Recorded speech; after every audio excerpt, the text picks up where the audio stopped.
Hello বন্ধুরা, কলকাতায় হয়ে গেল সাউথ সিটি মলের পাশে ইডিএফ গ্রাউন্ডে কলকাতা শপিং এক্সপো। তো এই বছর এটা কিন্তু সেকেন্ড টাইম হচ্ছে। এর আগে আমি তোমার সাথে ভিডিও শেয়ার করেছিলাম, ওটা কিন্তু জানুয়ারি মান্থ নাগাদও হয়েছিল। তো তারপরে আবার জানুয়ারি মান্থে খাদি মেলা হয়েছিল, তারপরে মিডিলে কিন্তু শপিং এক্সপো একবার হয়েছিল। তো এটা এখানে শপিং এক্সপো থার্ড টাইম হচ্ছে। যাই হোক, তো এখানে বিভিন্ন স্টেট থেকে, আমাদের গোটা ইন্ডিয়ার বিভিন্ন স্টেট থেকে বিভিন্ন রকম লোকজন এসছেন, যারা কিনা নিজের স্টেটের স্পেশাল জিনিসপত্র নিয়ে এসছেন। তো এই দেখো, আমরা এখানে ঘুরে দেখছিলাম, এখানে সুন্দর সুন্দর ক্রকারি থেকে শুরু করে চাটাই, এরকম প্রিন্টেড চাটাই। এছাড়াও ছিল সেনকো গোল্ডের একটা স্টল, যেখানে কিনা গসিপ কালেকশন ছিল। আর এই দেখো, এখানে গণেশের একটা স্টল ছিল, যেখানে একটার সাথে একটা ফ্রি দিচ্ছিল। আর এরকম সুন্দর সুন্দর এমব্রয়ডারি করা অনেক স্টোর ছিল, যেগুলো কিনা চিকেন কারি বা এরকম বুক স্টল ছিল, যেখানে কিনা প্রচুর বই ছিল।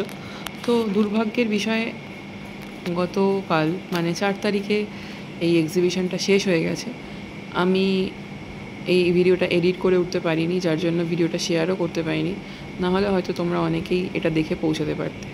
এই দেখো, এটা গুজরাটি একটা স্টোর, এখানে সমস্ত কিছু পাওয়া যাচ্ছে গুজরাটের থেকে। আর এখানে আমি একটু দেখছিলাম জিনিসপত্র। তো আমি একটু প্রাইসের ব্যাপারে কথা বলি। প্রাইসটা কিন্তু এক্সপেন্সিভ তো আছে, আবার কিছু কিছু স্টোরে কিন্তু ঠিকঠাক প্রাইস লেগেছে। তো আমরা অনেকটা ঘোরার পরে কিছু কিছু টুকটাক শপিং করেছি। সামনেই পুজো চলে আসছে, তার জন্য সবাইকে গিফটিংয়ের একটা ব্যাপার থাকে।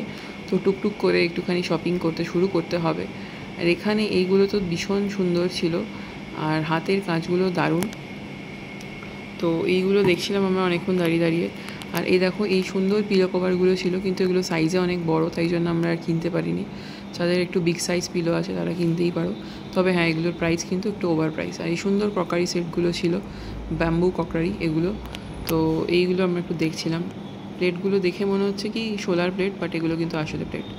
তো এরকম প্রচুর স্টল ছিল, অনেক ফেমাস লোকজনেরও স্টল আমি দেখলাম। তো ভেরিয়াস টাইপের স্টলই ছিল, খাওয়া দাওয়া থেকে শুরু করে বই সমস্ত কিছু ছিল, কিছু বাদ ছিল না। তো এর আগেও আমরা যখন এসেছিলাম কিছু টুকটাক জিনিসপত্র কেনা হয়েছিল, এবারেও সেরকমই দেখে দেখে অনেক খোঁজার পরে টুকটাক করে কিছু কিছু কিনেছি, আর তোমাদের জন্য ভিডিও করেছি। তো ভিডিওটা একটু বড় হচ্ছে, যাই হোক। আর এইখানে দেখো, কটনের কিছু জিনিসপত্র আছে। এটা তন্তুজোর একটা স্টল ছিল। তো তন্তুজোতে একটুখানি ওভার প্রাইস থাকে, আমার একটু লেগেছে ওভার প্রাইস। যাই হোক, ওটা ওয়েস্ট বেঙ্গল গভর্নমেন্টের একটা স্টল যেহেতু। আর এখানে দেখো, ড্রাই ফ্রুটসের প্রচুর দোকান রয়েছে। তো এগুলো কিন্তু ভীষণই ভালো। আমরা এর আগে ড্রাই ফ্রুটস নিয়েছিলাম, ক্র্যানবেরি নিয়েছিলাম, তো ওগুলো খুব ভালো ছিল। একটু দরদাম করে ওদের সাথে নেওয়া যেতে পারে। এরকম মেগা ট্রেড ফেয়ার, যেটা সল্ট লেগে ওইখানে হয়, সিটি সেন্টারের ওখানে, না যদি ভুল না বলি, ওটা হয় সম্ভবত সায়েন্স সিটি ওখানে। তো এরকমই জিনিসটা অনেকটা কাইন্ড অফ, কারণ ওখানেও বিভিন্ন স্টেট থেকে লোকজন আসেন, এখানেও বিভিন্ন স্টেট থেকে আসছেন। তো যারা আমরা সাউথ কলকাতার দিকে থাকি, তাদের এইটায় একটু যেতে সুবিধা হয়।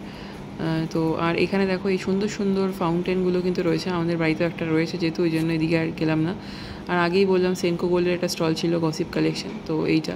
আর এখানে ছিল বিশেষ কিছু বিছানার চাদর, যেগুলো একটু ওভার প্রাইসড। আর এখানে ছিল পার্লের একটা শপ, যেটা কিনা খুবই ভালো লেগেছে, বাট এত বেশি দাম ছিল। তো সিলভার কালেকশানও বেশ কিছু ছিল দেখলাম, মানে কিছুই বাদ ছিল না। তোমাদেরকে বলে বলে তো শেষ করতে পারবো না, ভিডিওতে একটার পর একটা দেখতে পাচ্ছি আর তোমার সাথে শেয়ার করছি।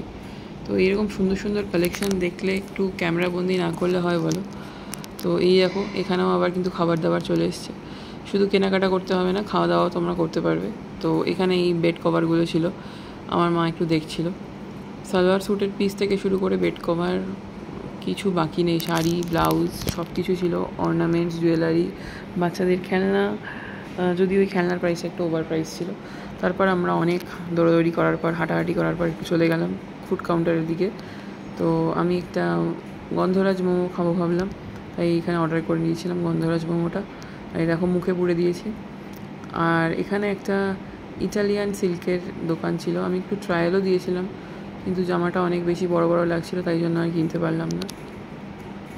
তো এইভাবে পুরো এক্সিবিশনটা ঘোরার পরে একটা জায়গায় গিয়ে হঠাৎ দেখতে পেলাম, আরে কিছুই তো বাকি নেই, এবার ফার্নিচারও চলে এসছে।